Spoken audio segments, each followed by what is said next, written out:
আল্লাহ আমার রব, এই রবি আমার সব। দামে দামে তুন মনে তারি অনুভব। তোমার দুনিয়াতে আমি যেদিকে তাকাই, অথই নিয়ামতে ডুবে আছি সবাই। পাক পাখালির গানে শুনি তসবি কলো রব, তসবি কলো রব। আল্লাহ আমার রব, এই রবি আমার সব। আসসালামু আলাইকুম প্রিয় দর্শক, আপনারা যারা দেশে আছেন প্রবাসে, সবাইকে জানাই অনেক অনেক প্রীতি ও শুভেচ্ছা। শুরু হলো এনটিভি আয়োজিত এবং লাভিলো নিবেদিত জুমাবারের লাইভ অনুষ্ঠান আপনার জিজ্ঞাসা। আপনাদের সাথে আছি আমি জয়নুল আবেদিন আজাদ। আর আজকে আপনাদের মনে জাগা প্রশ্নের জিজ্ঞাসার সরাসরি জবাব দিচ্ছেন বিশিষ্ট আলেম ডক্টর মোহাম্মদ মতিউল ইসলাম। আসসালামু আলাইকুম ওয়া রাহমাতুল্লাহি ওয়া বারাকাতুহু। প্রিয় দর্শক, আর আজকে আমাদের প্রাসঙ্গিক আলোচনার বিষয় প্রবীণদের প্রতি দায়িত্ব। আমরা টেলিফোন নিচ্ছি। আসসালামু আলাইকুম। প্রিয় দর্শক, পরিচয় দিয়ে প্রশ্ন করুন। আসসালামু আলাইকুম। ওয়ালাইকুম আসসালাম। আমি ঢাকা নাকালপাড়া থেকে মোহাম্মদ আনোয়ার ইসলাম। জি ভাইয়া বলুন। জি, আমার দুটো প্রশ্ন। প্রথম প্রশ্ন ছিল, কোন দল বা সংগঠন সাইয়েদ কুতুবের আকীদা পোষণ করে এমন দল বা সংগঠন সম্পৃক্ত থাকা যাবে কিনা? কি আকীদা? সাইয়েদ কুতুব ও আচ্ছা আচ্ছা, ওনার আকীদা পোষণ করে আর কি। আর আমার দ্বিতীয় প্রশ্ন হলো, আমরা জায়গায় কোনো সময় গ্রামের বাড়িতে বেড়াইতে যাই, আমাদের বড় ভাই স্ত্রীরা যারা আমার ভাবি আর কি, ওনারা কি পর্দার আড়াল থেকে আমাদের কোনো খোঁজ খবর নিতে পারবে কিনা? ভাবিরা না? হ্যাঁ, পর্দার আড়াল থেকে আমাদের খোঁজ খবর নিতে পারবে কিনা? জি, ধন্যবাদ আপনাকে। আপনার প্রথম প্রশ্নটি হলো সৈয়দ কুতুব, আমি তো বোধহয় মিশরের একজন স্কলার। জি, তো উনি বলছেন যে সৈয়দ কুতুবের যে আকীদা বা উনি যে মানহাজ পোষণ করেন, পদ্ধতি পোষণ করেন, ওই ধরনের মানহাজের সংগঠন বা দল করা যাবে কিনা। বিসমিল্লাহির রহমানির রহিম। আলহামদুলিল্লাহি রাব্বিল আলামিন ওয়াসসালাতু ওয়াসসালামু আলা সাইয়্যিদিল মুরসালিন নবিয়িনা ওয়া হাবিবিনা ওয়া কুদওয়াতিনা মুহাম্মাদিন সাল্লাল্লাহু আলাইহি ওয়াসাল্লাম ওয়া আলা আলিহি ওয়া সাহবিহি আজমাইন। আমাদের বন্ধু যে প্রশ্ন করেছেন, সাইয়্যিদ কুতুব রাহিমাহুল্লাহ, তিনি এ শতাব্দীর ইসলামিক স্কলারদের মধ্যে প্রথম সারির স্কলারদের মধ্যে একজন স্কলার ছিলেন। দ্বীনের জন্য যথেষ্ট খেদমত করেছেন। ওনার আকীদা ছিল আকীদা আহলুস সুন্নাত ওয়াল জামাআহ। তিনি মুসলিমদেরকে, শুধু নিজের জাতি নয়, মিশর নয়, গোটা মুসলিম দুনিয়াতে মুসলমানদেরকে তাদের নিজেদেরকে নিজে বোঝার জন্য মুসলমানদের দায়িত্ব এবং কর্তব্য এ সম্পর্কে অনেক তিনি লেখালেখি করেছেন। উনি একজন বড় মুফাসসির ছিলেন। তার একটা তাফসির নাম হচ্ছে ফি জিলালিল কোরআন, কোরআনের ছায়াতলে, একটা তাফসির লিখেছেন 6 খণ্ডে। এটা দুনিয়ার সমস্ত স্কলার তারা এটা পড়ে সেখান থেকে উপকৃত হন। এবং তিনি তার তাফসিরটা লিখেছেন কোরআন সুন্নাহর আলোকে বিশেষ করে।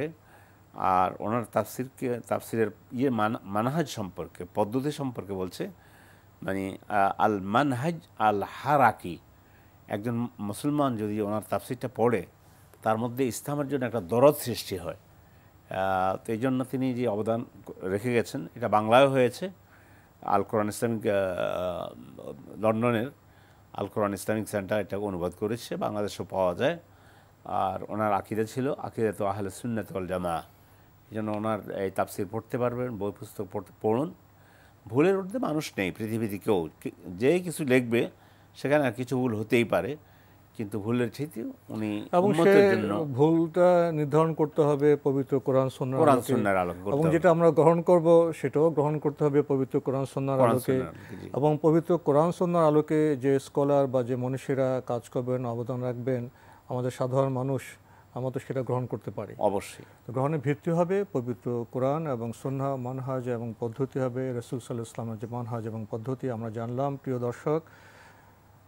উনি আরও প্রশ্ন করেছেন যে ভাবিরা যদি পর্দার আড়াল থেকে খোঁজ খবর নেন ঠিক আছে কিনা? আছে, কোনো অসুবিধা নেই। কোরআন শরীফে আল্লাহ তাআলা তিনি এটা বলেছেন নবীদের স্ত্রী সম্পর্কে যে ফাসআলুহুন্না মিন ওয়ারাইল হিজাব। নবী স্ত্রীদেরকে সম্বোধন করলো, এটা গোটা দুনিয়ার পৃথিবীর মানুষের জন্য কিয়ামত পর্যন্ত এটা বিধান। আরবিতে একটা কথা আছে, আল ইবরাতু বিউমুমিল লাফজি লা বিখুসুসিস সাবাব।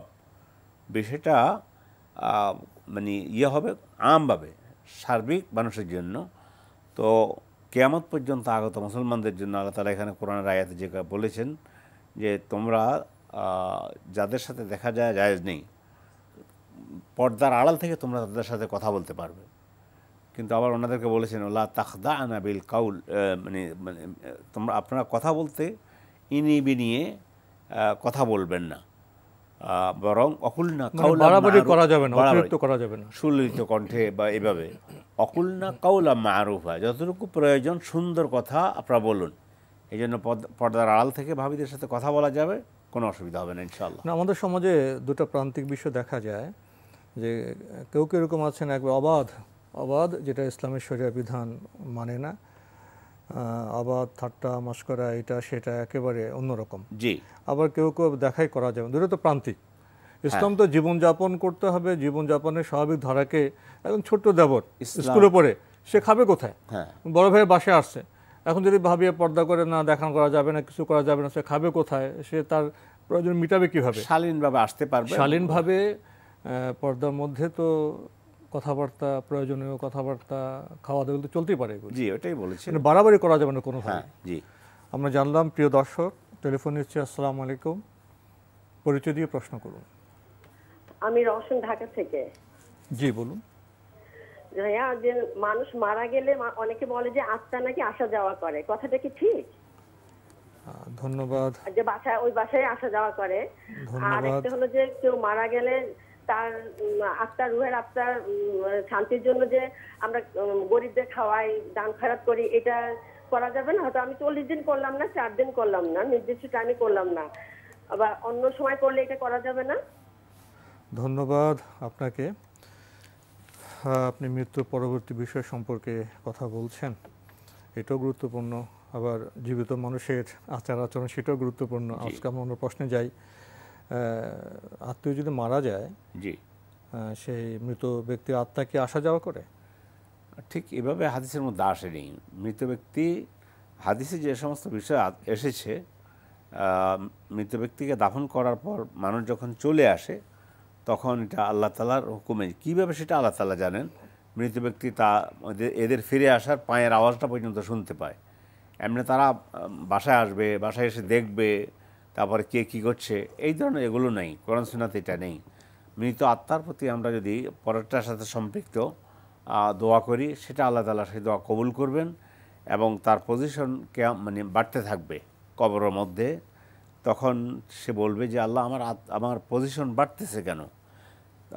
হাদিসের মধ্যে যেটা এসেছে যে তখন বলা হয়েছে যে তোমার জন্য তোমার ছেলে সন্তান দোয়া করছে, এই জন্য আল্লাহ তোমার মানে মর্যাদাকে বৃদ্ধি করে দিচ্ছেন।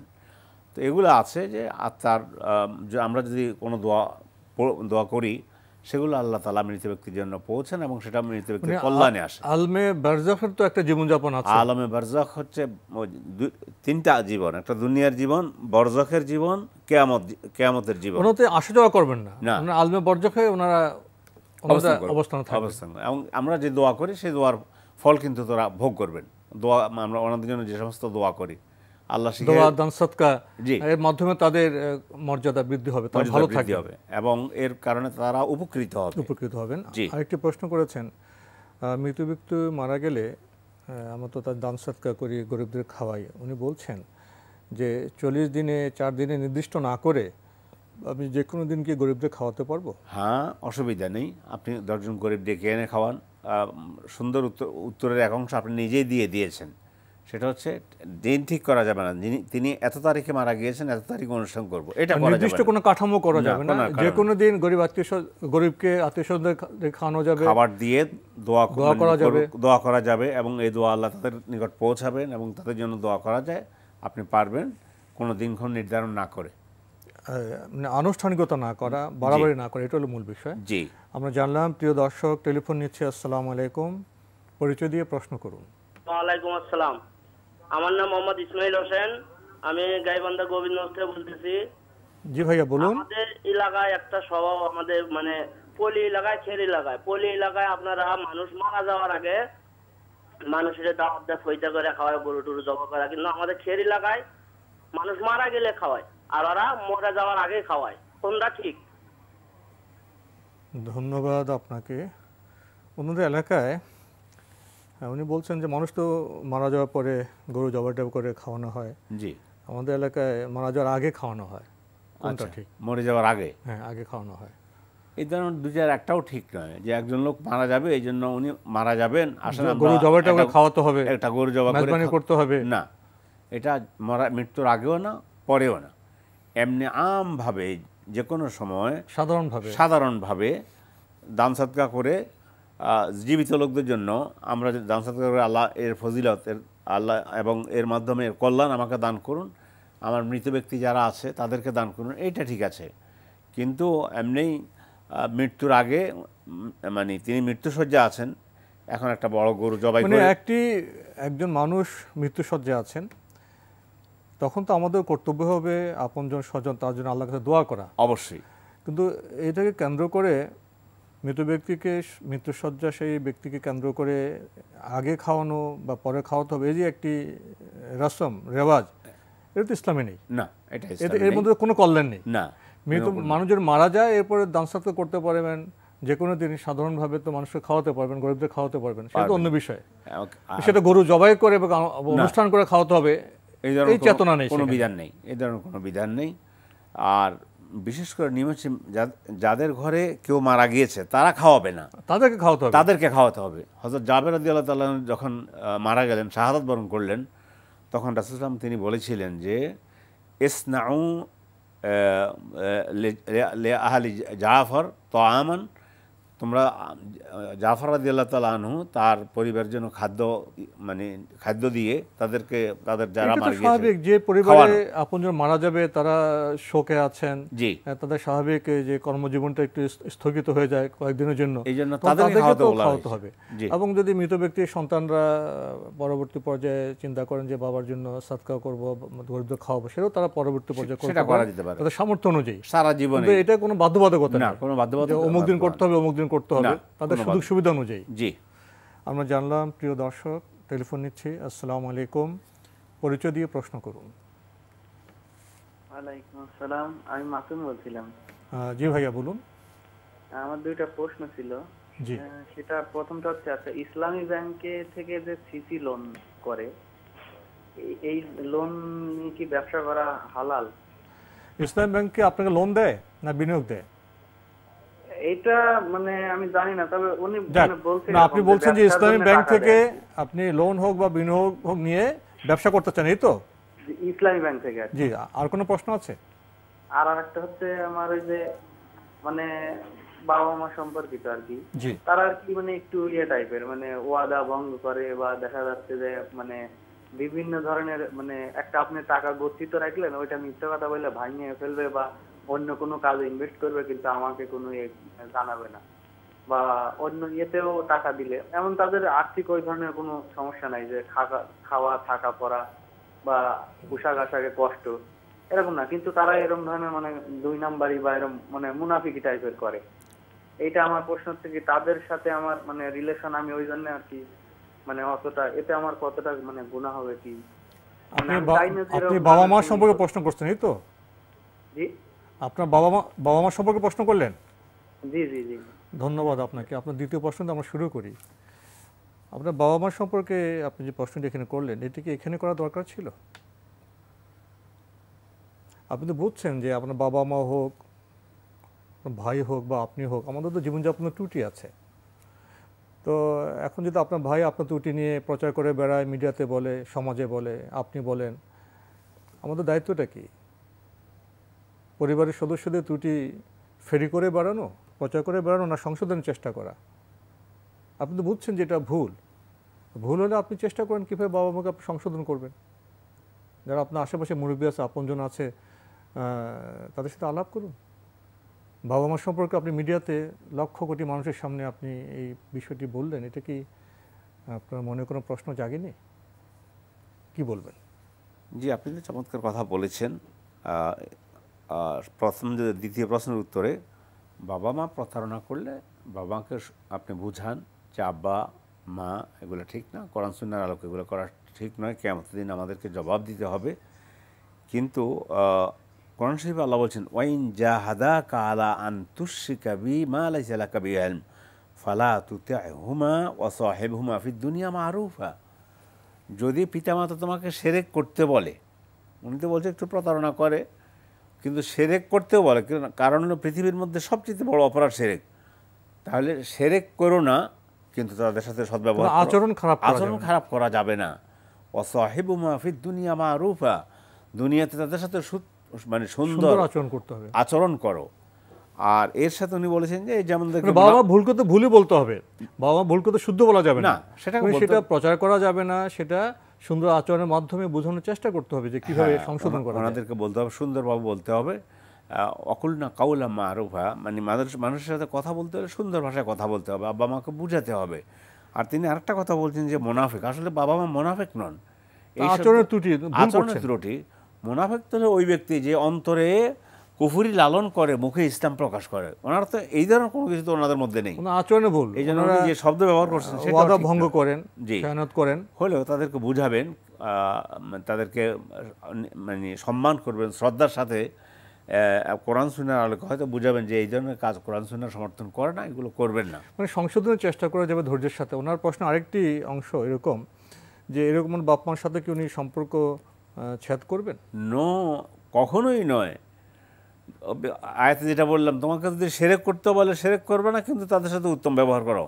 তাদের খাওয়া পানাহার সব কিছু আপনার উপরে সামর্থ্য অনুযায়ী দায়িত্ব পালন করা ফরজ। সম্পর্ক তো ছিন্ন করা যাবে না, মোটেও না। মানে সম্পর্ক ছিন্ন তো, বাবা মা যদি মুশরিক হয়, কাফের হয়, তার ভুল কথা মানা যাবে না, শিরক করা যাবে না, কিন্তু তারপরেও তো তার সাথে সম্পর্ক ছিন্ন করা যাবে না। মুশরিক হলো অন্য ধর্ম, আপনি কথার কথা ধরলাম, একজন ইসলাম গ্রহণ করেছে, তার বাবা মা আছে, এখন ইসলাম গ্রহণ করে নাই, কিন্তু তাদের সাথে ওইভাবে সুন্দর আচরণ করতে হবে, ভালো আচরণ। বাবা মা এমন মর্যাদাবান, তাদের সাথে সম্পর্ক ছিন্ন করা যাবে না, মোটেও না। তাদের সংশোধন চেষ্টা করতে হবে, ধৈর্য ধরতে হবে। ওনার আরেকটি প্রশ্ন ছিল, উনি বলেছেন ইসলামী ব্যাংক থেকে লোন। ইসলামী ব্যাংক তো আমাদের জানার মতে বিনিয়োগ দেয়, বোধ হয় ইনভেস্টমেন্ট দেয়, লোন তো দেয় না। ইসলামী ব্যাংক থেকে উনি বিনিয়োগ নিয়ে কি ব্যবসা করতে পারবেন? ইসলামী ব্যাংকের একটা শক্ত শরিয়া বোর্ড আছে, তাদের সিদ্ধান্তের পরেই এই ধরনের আপনাকে টাকা দিল যে আপনি এই টাকা দিয়ে ব্যবসা করে, ধরনটা তো আমরা জানি না কিভাবে দিয়েছে, আপনি এই টাকা দিয়ে ব্যবসা করবেন, ব্যবসার লভ্যাংশের এত অংশ আমাদের, এত অংশ আপনাদের। ইসলামী ব্যাংক থেকে উনি বিনিয়োগ দিয়ে ব্যবসা করতে পারবেন ইনশাআল্লাহ। প্রশ্ন নিচ্ছে, আসসালামু আলাইকুম, পরিচয় দিয়ে প্রশ্ন করুন। আসসালামু আলাইকুম হুজুর, আমি রাজশাহী থেকে শাহনেওয়াজ বলছি। জি ভাইয়া বলুন। যে আমার প্রথম প্রশ্ন হলো, ওই জুম্মা মসজিদ আর ওয়াক্তিয়া মসজিদের ভিতরে মানে সোয়াবের কোনো পার্থক্য হয় কিনা নামাজ পড়লে? জি জি, আমার এই কোশ্চেনটাই। ধন্যবাদ আপনাকে। প্রশ্ন তো পেয়েছেন না? জি, জুমার নামাজ, জুমার সালাতের কথা বলেছেন। জুমার মসজিদ, জুমা মসজিদ এবং ওয়াক্তিয়া মসজিদে নামাজ পড়লে সওয়াবে কোনো পার্থক্য আছে কিনা, কম বেশি হবে কিনা? না, একটা কম বেশি আছে, এখানে যত মুসল্লি বেশি হয় সেটা ভিন্ন বিষয়, তাদের সাথে নামাজ আদায় করলে সওয়াব ভিন্ন হয়। কিন্তু জুমা মসজিদ অথবা মুসাল্লা, যেটাকে এমনি মসজিদ, হাদিসের মধ্যে আসছে সলাতুল জামাআতি খায়রুম মিন সলাতিল ফাজযি বিসাবঈন ওয়া 20 দারাজা। জমাত সহকারে যদি সলাত আদায় করা হয়, তাহলে সেই সলাতের আল্লাহ তাআলা তিনি সওয়াব 27 গুণ বৃদ্ধি করে দেন। সেটা জুমার নামাজ, অনেক মর্তবা। জুমার নামাজ যে মসজিদে পড়া হয় সেটা হোক, অথবা জুমার নামাজ পড়া হয় না এমনি মসজিদ, মানে জুমার নামাজে মসজিদে তো ওয়াক্তিয়া নামাজে অতিরিক্ত জুমাটা হয়, আর অন্য মসজিদে যেটা বলছেন জুমা হয় না, ওয়াক্তিয়া হয়। 5 ওয়াক্ত জামাত, প্রতিদিন 5 ওয়াক্ত জামাত হচ্ছে সওয়াব ইনশাআল্লাহ দুইটাতে সমান সওয়াব পাওয়া যাবে। এবং এমনি কোনো বড় জামাত, যত বেশি বড় জামাতের সাথে নামাজ আদায় করবে তত বেশি সওয়াব। আর যেহেতু জুমার নামাজ ওয়াক্তে মসজিদে হচ্ছে না, তাহলে তুলনার প্রসঙ্গ আসে না। যেখানে হচ্ছে সেখানে তো সওয়াবটা অন্যরকম হবে, আর যেখানে হচ্ছে না সেখানে সওয়াবের প্রসঙ্গ আসেই না। তো জি, আমরা জানলাম। প্রিয় দর্শক, আমরা প্রশ্ন নিচ্ছি। আসসালামু আলাইকুম, পরিচয় দিয়ে প্রশ্ন করুন। ওয়ালাইকুম আসসালাম ওয়া রাহমাতুল্লাহি ওয়া বারাকাতুহু। আব্দুল সালাম বলছিলাম ঢাকা থেকে। জি ভাইয়া বলুন। যে আমার প্রশ্ন হচ্ছে যে প্রতিদিন আমি কয়েকবার ইয়াসিন সূরা পড়ি, সূরা আর রহমান পড়ি, সকালে সূরা ওয়াকিয়া পড়ি, রাত্রে সূরা মুলক পড়ি, সূরা মুজাম্মিল পড়ি এবং সূরা দোকান পড়ি, আয়াতুল কুরসি পড়ি কয়েকবার। এটা কি কোনো সমস্যা আছে কিনা? ধন্যবাদ আপনাকে। প্রশ্ন তো পেয়েছেন? হ্যাঁ, প্রশ্ন পেয়েছি। উনি দিনে সূরা ইয়াসিন পড়েন, আর রহমান পড়েন, ওয়াকিয়া পড়েন, আবার রাতে সূরা মুলক পড়েন, দুখান পড়েন। এটা যদি আপনি মানে করে নেন যে সবসময় এভাবে নির্দিষ্ট করে নেন, তাহলে কিন্তু ঠিক হবে না। এমনি আপনি কোরআন তেলাওয়াত করেন, রাতে আপনি যে সূরাগুলো আপনার ভালো লাগে আপনি সেখান থেকে পাঠ করেন, আর দিনে যেখান থেকে ভালো লাগে সেখান থেকে পাঠ করেন। ইয়াসিন দিনে পড়বেন, রাতে পড়লে সওয়াব হবে না এমনটি নয়। আপনি নিজে ভাগ করে নেবেন না। রাসূল এটা বলে নাই যে দিনের বেলায় তোমরা এই সূরাগুলো পাঠ করবে আর রাতের বেলায় এই সূরা পাঠ করবে, নেই। আপনি আজকে ইয়াসিন পড়লেন, সূরা সাথে মুলুক পড়লেন, মানে অন্য সূরা পাঠ করলেন, সূরা ওয়াকিয়া পাঠ করলেন, কোনো অসুবিধা নেই। আপনার মতো করে আপনি পাঠ করেন। কিন্তু এটাকে কথাটা বোধ এরকম, কিন্তু নির্দিষ্ট যদি করে নেওয়া হয় তাহলে কিন্তু সেটা হলো ভিন্ন হয়ে যাবে। রাসূল সাল্লাল্লাহু আলাইহি ওয়াসাল্লাম যেটা নির্দিষ্ট করে দেননি সেটা আমরা নির্দিষ্ট করব না। আমরা যে কোনো সময় যে কোনো সূরা পড়তে পারবো, যে কোনো সময় যে কোনো সূরা পাঠ করতে পারবো। মানে নির্দিষ্ট করতে গেলে বিধান লাগবে। জি, রাসূল বিধান না দিলে আমরা নিজের বিধান তৈরি করব। কোনো বিধান দেন নাই যে দিনে এই সূরাগুলো পাঠ করতে হবে, রাতে এই সূরা পাঠ করতে হবে। তাহলে আমরা দিনে রাতে আমরা যে কোনো সূরা পড়তে পারবো। হ্যাঁ, আমরা জানলাম। প্রিয় দর্শক, টেলিফোন নিচ্ছি। আসসালামু আলাইকুম, পরিচয় দিয়ে প্রশ্ন করুন। জি, আসসালামু আলাইকুম। ওয়ালাইকুম আসসালাম। জি, আমি চট্টগ্রাম থেকে মোহাম্মদ আবু জাফর বলছিলাম। জি ভাইয়া বলুন। জি, আমার ব্যবসা হচ্ছে যে পান সিগারেটের ব্যবসা। তো এটা ইসলামে কতটুকু মানে এটা হক? আপনার কিসের ব্যবসা? পান সিগারেট। পান সিগারেটের ব্যবসা। পান সিগারেট, আচ্ছা আচ্ছা। এটা কি হালাল না হারাম? আর কোনো প্রশ্ন আছে? জি, আরেকটা প্রশ্ন আছে। জি, যে ব্যাংকে আমরা নির্দিষ্ট ডিপিএস করতে চাইলে তো আমাদেরকে 5 বছরে 60,000 জমা হবে, 70,000 দিবে। এটা কি ইসলামের শরীয়ত সম্মত কিনা? আপনি কি ইসলামী ব্যাংকিং এর কথা বলছেন না সাধারণ ব্যাংকিং এর? সাধারণ ব্যাংকের কথা বলছি। আচ্ছা, ধন্যবাদ আপনাকে। জি, পান সিগারেটের ব্যবসাটা কি ঠিক আছে? প্রথম দুইটা শব্দ, একটা হলো পান আর একটা হলো সিগারেট, দুইটা বিষয়। সিগারেট মানে পান করা সম্পূর্ণ হারাম কোরআন সুন্নাহর আলোকে। কোরআনে কারীম আল্লাহ বলছেন, ওয়ালা তুলকু বিআইদিকুম ইলা তাহলুকা, তোমরা নিজেরা নিজেদেরকে ধ্বংসের দিকে ঠেলে দিও না। চিকিৎসা বিজ্ঞান বলছে ধূমপান মানেই বিষপান। এ ব্যাপারে মানে দুনিয়ার এখন সমস্ত ওলামায়ে কেরাম একমত হয়েছে যে সিগারেট পান করা হারাম, আর যেটা হারাম সেটা বিক্রি করাও ব্যবসা করাও ঠিক নয়। যেমন মদ হারাম, এই ব্যবসা করা যাবে না। মদের ব্যবসা করা যাবে না। সিগারেট হারাম হলে সে ব্যবসা করা যাবে না। পানের ব্যাপারে এসে একটু ভাগ করতে হবে। পানের সাথে যারা জর্দা খান, আমরা ওনাদেরকে বলবো সেই সিগারেটের মধ্যে পড়ে যাবে, সিগারেটের একটা অংশ। তামাক জর্দাও তামাক। এই জন্য জর্দা পরিহার করে এমনি যদি পান পাতা সুপারি দিয়ে খায় তাতে সেটা মানে নেশার কোনো কিছু হয় না বিধায় ওটা যদি আপনি ব্যবসা করেন। তারপর আমরা আবারও বলে দিচ্ছি যে আমাদের দর্শক যারা আছেন তারা যেন জর্দা খাওয়া বন্ধ করে দেয়, জর্দা না খান। অনেকেই বলেছে সিগারেটের মশলা একই মশলা, এই জন্য জর্দা সিগারেট পান করুন, এবং যেটা হারাম সেটা ব্যবসা করাও হারাম। এই জন্য আপনি হালাল ব্যবসা করার চেষ্টা করুন। আল্লাহ তাআলা আপনাকে চেষ্টা করলে ওই পথ আল্লাহ খুলে দিবেন।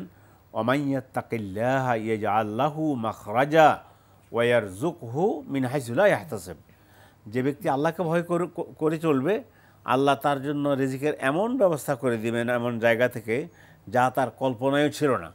সেই জন্য সিগারেটের ব্যবসা করবেন না। পানের কথাও বলছি, যেটা পানের সাথে জর্দা মুক্ত পানের ব্যবসা করতে পারবেন, সেটা হারাম হবে বলে নতুন কোনো ব্যবসাও চিন্তা করতে পারেন। জি। দ্বিতীয় প্রশ্ন, ব্যাংক থেকে অর্থ নিয়ে ব্যবসা করা ইত্যাদি, তো এখন যেখানে সুদযুক্ত হবে সেখানে তো সমস্যা হবে। অবশ্যই যেখানে যদি ইসলামী ব্যাংকিং হয়, সুদমুক্ত থাকে, সেখানে লেনদেন করতে পারবেন, জায়েজ আছে, সেখানে জায়েজ হবে। কিন্তু যেগুলো সুদী ব্যাংক, সেখান থেকে মানে টাকা নিয়ে আপনি ব্যবসা করবেন, সে ব্যবসা করা ঠিক হবে না, এবং এটা সুদের সাথে কারবার, এবং সুদ এত জঘন্য অপরাধ যে অপরাধের কথা হাদিসের মধ্যে এসেছে, সুদের ইন্না লির-রিবা ইসনাইনি ওয়া সাবঈনা হুবা আইসারুহা আন ইয়ানকিহা আর-রাজুলু উম্মাহু। সুদের অপরাধ ৭২টি, তার মধ্যে ন্যূনতমটা হচ্ছে মায়ের সাথে জেনা করার মতো। এই জন্য কোনো অবস্থায় আপনার সুদের সাথে যেন সম্পর্ক না থাকে। অন্য ব্যাংক থেকে, ইসলামী ব্যাংক থেকে বা যে সমস্ত ব্যাংক সুদি কারবার করে না, তাদের থেকে টাকা নিয়ে আপনি ব্যবসা করেন, অথবা টাকা না পাইলে আপনি অন্য যে কোনোভাবে আপনি জীবনযাপনের জন্য, জীবন চালানোর জন্য অন্য কোনো পন্থা খুঁজুন, আল্লাহ তাআলা আপনার জন্য সহজ করে দেবেন। আমরা জানলাম। প্রিয় দর্শক, টেলিফোন নিচ্ছি। আসসালামু আলাইকুম, পরিচয় দিয়ে প্রশ্ন করুন। আমি ঢাকা থেকে সাইন বলছিলাম। জি ভাইয়া বলুন। আমার দুইটা প্রশ্ন ছিল। জি। একটা প্রশ্ন হলো যে ইমাম সাহেব, আমি যখন ইমাম সাহেবের পিছনে নামাজ পড়ি, ইমাম সাহেব যখন সূরা ফাতিহা পড়েন, তখন কি ওনার সাথে সাথে আমি সূরা ফাতিহা পড়তে পারবো কিনা আস্তে আস্তে? জি। আরেকটা প্রশ্ন হইলো, আমি মসজিদে গেলাম, গিয়ে দেখলাম যে সুন্নতের টাইম আছে, এখন কি সুন্নত পড়বো না তাহিয়াতুল মসজিদ পড়বো, কোনটা? ধন্যবাদ আপনাকে। ইমাম সাহেবের পেছনে যখন নামাজ পড়বেন তখন কি উনি মনে মনে সূরা ফাতিহা পড়বেন? ইমাম সাহেবের সাথে সূরা পড়ার ব্যাপারে, সূরা ফাতিহা পড়ার ব্যাপারে তিনটা মত। একমত হচ্ছে সূরা ফাতিহা পড়বে, আস্তে কেরাত হোক আর জোরে হোক, সর্ব অবস্থায় ইমামের পিছনে সূরা ফাতিহা পড়বে। দলিল হলো রাসূল সাল্লাল্লাহু আলাইহি ওয়াসাল্লাম বলেছেন, লা সলাতা ইল্লা বিফাতিহাতিল কিতাব, ফাতিহাতুল কিতাব না পড়লে সলাত আদায় হবে না। এটা দিয়ে ওলামায়ে কেরাম বলেছেন, ইমাম জোরে যে সমস্ত কেরাত পাঠ করেন তখন ইমামের পিছনে সূরা ফাতিহা পাঠ করবে, মনে মনে। হ্যাঁ, মনে মনে পাঠ করবে।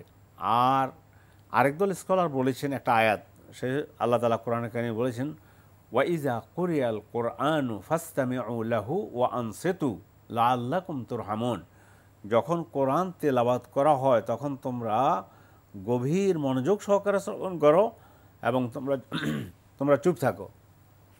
এটা দিয়ে বলেছেন যে যেই সমস্ত নামাজের মধ্যে ইমাম সাহেব সূরা ফাতিহা আস্তে পড়েন, সে সমস্ত নামাজে অবশ্যই সূরা ফাতিহা পাঠ করবে, কারণ রাসূল বলছেন সূরা ফাতিহা পাঠ না করলে নামাজ হবে না। আর এখানে যেহেতু আল্লাহ তাআলা কোরআন শরীফে বলছেন যখন কোরআন তেলাওয়াত করা হয় তখন শুনো এবং চুপ থাকো। এই মাসালাটা ইমাম ইবনে তাইমিয়া রাহিমাহুল্লাহ তিনি এটাকে প্রাধান্য দেন। এখানে ইমাম সাহেব জোরে ফাতিহা পড়লে শুনলে হয়ে যাবে, পড়লে পড়া লাগবে না, এটা একটা মত। যদি আস্তে পড়ে তখন অবশ্যই পাঠ করবেন, যিনি মুক্তাদি তিনি অবশ্যই মনে মনে সেটা পড়বেন। আর তৃতীয় মত যেটা বলেছে ইমাম আবু হানিফা রাহিমাহুল্লাহ, তিনি বলেছেন যে মানে সূরা ফাতিহা যখন জোরে পড়ুক আর আস্তে পড়ুক, ইমামের পিছনে মুক্তাদি হলে অবশ্যই পড়বে প্রত্যেক। আর ইমামের পেছনে পড়ার ব্যাপারে বলছে যে লাগবে না, কারণ হলো ইমামের কেরাত মুক্তাদির কেরাতের জন্য যথেষ্ট। কিন্তু এই হাদিসকে ওলামা ইকরাম বলেছেন যে না, আবু দাউদের মধ্যে এসেছে রাসূল সাল্লাল্লাহু আলাইহি ওয়াসাল্লামের নামাজ পড়ছিলেন, পিছনে সাহাবারা কোরআনও পড়েছে, সূরা ফাতিহাও পড়েছেন, কোরআনও পড়েছেন। তখন আল্লাহ রাসূল সালাম ফিরে বললেন, তোমরা কি আমার পেছনে এভাবে কোরআন তেলাওয়াত করো কি না? তখন বলছে হ্যাঁ করি। বলছে না, শুধু সূরা ফাতিহা পাঠ করবে, অন্য কোনো সূরা পাঠ করবে না। এটা দিয়ে বলছেন যে অবশ্যই সূরা ফাতিহা পাঠ করতে হবে। এবং ইমাম ইবনে তাইমিয়া যে মতটা দিয়েছেন, এই মতের পক্ষে অধিকাংশ স্কলার এই মত ব্যক্ত করেছেন যে যেই সমস্ত নামাজের মধ্যে ইমাম সাহেব মানে আস্তে কেরাত পড়েন সেই সমস্ত নামাজে অবশ্যই সূরা ফাতিহা পড়তে হবে। তার মধ্যে যেমন জোহরের সালাত 4 রাকাত, আসরের সালাত 4 রাকাত, মাগরিবের সালাত 1 রাকাত, ইশার সালাত 2 রাকাত, যেটা আস্তে কেরাত পড়ে, এই 11 রাকাত বলা হয়েছে সূরা ফাতিহা পড়তে হবে এবং পড়বেন। আর জোরে পড়লে পড়ার প্রয়োজন নেই, এই মতটা দিয়েছেন। জি, আমরা তো বিরতিতে যাব, তার আগে তো উনি আরেকটা প্রশ্ন তো রয়ে গেল ওনার। উনি বলছেন যে মসজিদে সুন্নত পড়ার সময় আছে, তো সেই সময় কি সুন্নত পড়বেন না তাহিয়াতুল মসজিদ পড়বেন? আপনি সুন্নতে নিয়ত করে দাঁড়িয়ে যান এবং অন্তরে এটাও রাখেন যে এটা আমার তাহিয়াতুল মসজিদ। মানে উনি সময় থাকলে সুন্নত এবং দখলুল বা তাহিয়াতুল মসজিদ দুইটা একসাথে এক নিয়তেই করলে হয়ে যাবে, দুইটাই হয়ে যাবে। সুন্নতের সময় আছে, সুন্নতের নিয়ত করে প্রবেশ করুন।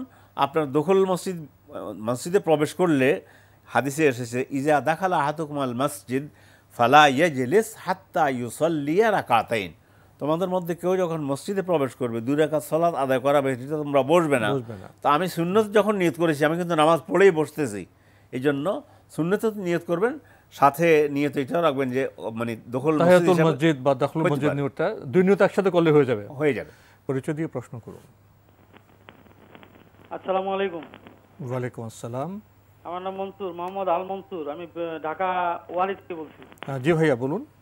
যে আমি বেতের নামাজ সম্বন্ধে জানতে চাইছিলাম, বেতের নামাজ কিভাবে পড়তে হয়, দোয়া কুনুত কখন পড়তে হয়, বেতের নামাজ কি 1 রাকাত পড়া যায়, যদি পড়া যায় তাহলে কিভাবে পড়ে নিয়মটা বলে দিবেন। ধন্যবাদ আপনাকে ভাই। বেতের নামাজ সম্পর্কে তো অনেক বৈচিত্র্য আছে, অনেক কথা আছে, তো এই ছোট্ট সময়ে কি আমরা সেগুলি সব বলতে পারবো? বেতের নামাজ সম্পর্কে তো গ্রন্থ আছে, বই আছে, সেটা আপনারা পড়ুন। তো আপনি যখন প্রশ্ন করেছেন মৌলিক বিষয়টা আমরা বলি, মানে বেতের নামাজ সময় জানতে চাচ্ছেন কুনুত কখন পড়তে হবে আর 1 রাকাত পড়া যাবে কিনা। বেতের শব্দ আমরা বাংলায় বেতের বলি, আসলে শব্দ আরবিতে হলো ওয়েতরন। ওয়েতের শব্দের অর্থ হচ্ছে বেজোড়। বেজোড় 1 বেজোড়, 2, 3 বেজোড়, 5 বেজোড়, 7 বেজোড়। এখন রাসূল সাল্লাল্লাহু আলাইহি ওয়াসাল্লাম যেভাবে নামাজ আদায় করেছেন সেটা হচ্ছে তিনি কখনো কখনো 1 রাকাত দিয়েই নামাজকে বেজোড় করেছেন।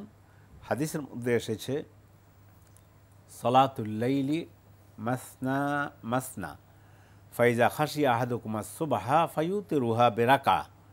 রাতের নামাজ 2 রাকাত 2 রাকাত করে, তার মানে হলো সালাতুত তাহাজ্জুদ অথবা কিয়ামুল লাইল যেটাই বলি আমরা। আপনি 10 রাকাত পড়লেন, তারপরে সালাম ফিরে মানে 2 রাকাত 2 রাকাত করে সালাম ফেরানোর পর উঠে 1 রাকাত দিয়ে ওই বাকি 10 রাকাতকে বেজোড় করে দেবেন।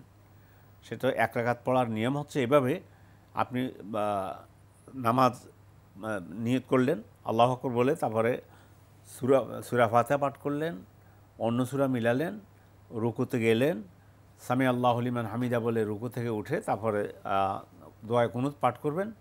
দোয়া কুনুত পাঠ করে যথারীতি সেজদার মাধ্যমে সেজদা করে নামাজ শেষ করবেন। এই একটা 1 রাকাতের। রাসূল সাল্লাল্লাহু আলাইহি ওয়াসাল্লাম 3 রাকাত পড়েছেন, 3 রাকাত পড়েছেন কন্টিনিউ। তাকবীর করেছেন। আমাদের দেশে যেটা প্রচলিত, জি আমাদের 3 রাকাতে আমরা পড়ি, আমাদের সেটাও বলবো। তো এমনি আল্লাহ রাসূল 3 রাকাতের ব্যাপারে যেটা হাদিসের মধ্যে আসছে সেটাও পড়েছেন, কন্টিনিউ 3 রাকাত পড়েছেন, মাঝখানে 2 রাকাতের পর বসেননি, 2 রাকাত মানে মাগরিবের মতো করেননি না। আর 5 রাকাতও পড়েছেন একাত্রে, 5 রাকাত কন্টিনিউ করেছেন, মাঝখানে কোনো বসেন নেই। আবার কোন উলামায়ে কেরাম বলেছেন যে মাগরিব মানে আরেকটা হাদিসের মধ্যে আসছে তোমরা রাতের নামাজকে মাগরিবের নামাজের মতো করে না, সলাতুল বেতেরকে, এটা একটা সহিহ হাদিসের মধ্যে এসেছে।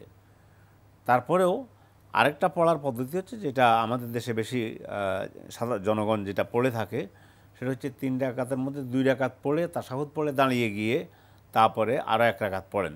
এই একটা পদ্ধতি আছে, কিন্তু উত্তম হলো রাতের নামাজ 2 রাকাত 2 রাকাত করে আদায় করে 1 রাকাত দিয়ে বেজোড় করে দেয়া। আর কুনুত পড়ার নিয়ম হচ্ছে 2 ভাবেই হতে পারে। রুকুতে যাওয়ার আগে কুনুত পড়াও জায়েজ আছে, রুকু থেকে উঠে তারপরে কুনুত পড়া, এটা আল্লাহ রাসূল বেশি করেছেন। তো এই জন্য রুকু থেকে উঠে সামি আল্লাহু লিমান হামিদা এটা বলে তারপরে আল্লাহর কাছে দোয়া করা এবং কুনুত পাঠ করা। কুনুতের মধ্যে আমরা একটা দোয়াই পাঠ করি। আসলে কুনুতে যত দোয়া পড়া যায় কোনো অসুবিধা নেই। তো বিশেষ করে আল্লাহ রাসূল যে দোয়াটা পড়েছেন, আল্লাহুম্মা ইহদিনা ফিমান হাদাইত ওয়া আফিনা ফিমান আফাইত ওয়া তাওয়াল্লানা ফিমান তাওয়াল্লাইত ওয়া বারিক লানা ফিমা আতাইত ওয়া কিনা ওয়াসরিফ আন্না শাররা মা কাদাইত ইন্নাকা তাকদি ওয়া লা ইউকদা আলাইক ইন্নাহু লা ইয়াযিল্লু মান ওয়ালাইত ওয়া লা ইয়াযু মান আদাইত তাবারাকতা রব্বানা ওয়া তাআলাইত। এটাও আল্লাহ রাসূল পড়েছেন। আমাদের দেশে তো আমি আল্লাহু মিন্না নাস্তাইনুকা, এটাও ঠিক আছে, এটাও সহি আছে, এটাও পড়া যাবে। এছাড়া অন্য দোয়া করা যাবে, কোনো অসুবিধা হবে না। জি, আমাদের যারা সাধারণ দর্শক তাদের জন্য কি আমরা বিষয়টা একটু সহজ করতে পারি? যারা আপনার 3 রাকাত পড়তে অভ্যস্ত, জি তারা তো 3 রাকাত পড়তে পারেন, শুধু 2 রাকাতে পরে না বসলে তো হয়ে যায়। হ্যাঁ, 2 রাকাতে পর না বসে কন্টিনিউ করলে তো 3 রাকাত হয়ে যায়। হ্যাঁ, 3 রাকাত, ওইটাই বলেছি। 3 রাকাত পড়ার এই পদ্ধতিটা উত্তম, সবচেয়ে বেশি উত্তম। এটা করতে পারেন, 3 রাকাত পড়েন, মাঝখানে বসবেন না। প্রিয় দর্শক, আমরা এতক্ষণ দেখছিলাম এনটিভি আয়োজিত এবং লাভ হলো নিবেদিত অনুষ্ঠান আপনার জিজ্ঞাসা। সময়ের কারণে আমরা আজকে আর প্রশ্ন নিতে পারছি না, তবে আপনাদের অবগতির জন্য জানাতে পারি আপনার জিজ্ঞাসা অনুষ্ঠানটি সপ্তাহে রবি, সোম, মঙ্গল, বুধ এই 4 দিন বিকেল 5:30টায় সম্প্রচার হয়ে থাকে। ওইসব অনুষ্ঠানে আপনাদের মনে জাগা প্রশ্ন চিঠির মাধ্যমে, ইমেলের মাধ্যমে পাঠাতে পারেন। আমাদের ঠিকানা পরিচালক আপনার জিজ্ঞাসা, এনটিভি, বিএসসিসি ভবন, 7ম তলা, 102 কাজী নজরুল ইসলাম এভিনিউ, কারওয়ান বাজার, ঢাকা 1215। ইমেল অ্যাড্রেস আপনার জিজ্ঞাসা @ntvbd.com। এছাড়া আপনারা আমাদের অনুষ্ঠান এনটিভি অনলাইনেও দেখতে পারবেন। ভিজিট করুন www.ntvbd.com। ইউটিউবে এবং আমাদের ভেরিফাইড ফেসবুক পেজে অনুষ্ঠান দেখতে পারবেন। প্রিয় দর্শক, সবশেষে রয়েছে গ্রন্থ পরিচিতি। আমাদের আজকের গ্রন্থের নাম রিসালাই নূর সমগ্র থেকে সংক্ষিপ্ত কালিমাত, আর এই গ্রন্থের রচয়িতা বদিউজ্জামান সাইদ নুরসি।